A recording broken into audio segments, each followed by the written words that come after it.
Good morning from the pool. It's Ellen. I go by Coach Mac at the pool. And I'm just getting started for the day. And it's Friday, and I love to give some fun fitness tips. And so I thought I would bring you some. I can't see you without my glasses. It's just the way it is. I have to wear them. Often I wear contacts. But as I have been, and I'm a pretty new member of this group, but as I've been perusing posts, I see that sometimes it's the little things that folks are missing. And if you can master the little things, you can start to get more and more wins. And your time that you're putting in the pool, you'll start to have some gains. So the first thing is you have to have the right attire, right? You have to have the right equipment. And so find you a pair of goggles that you love. If you can go to the store and open the package without ruining the package, right? And put them back in nicely. If you can try them on without purchasing, and they will stay, if they'll stay on one eye socket, that's typically how I know they're gonna fit me, okay? That's just what I suggest.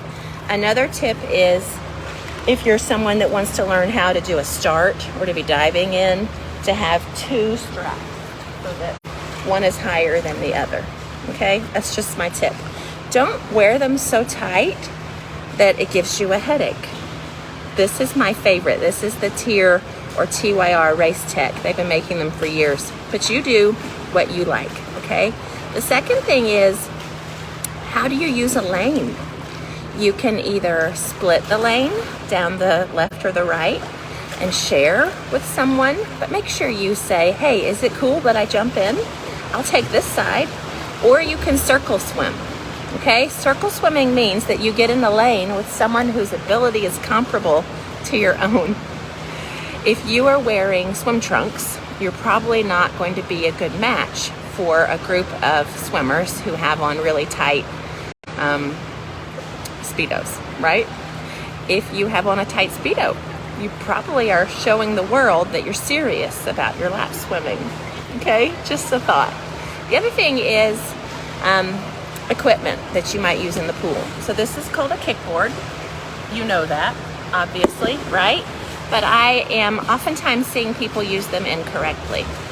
It is not a safety piece of equipment. It's not going to save your life. It's just a tool to allow you to move better and to isolate your lower body, okay? And so most people want to kick with their head upright so that they can breathe a lot, enjoy the scenery, maybe have conversation with the person in the lane next to them.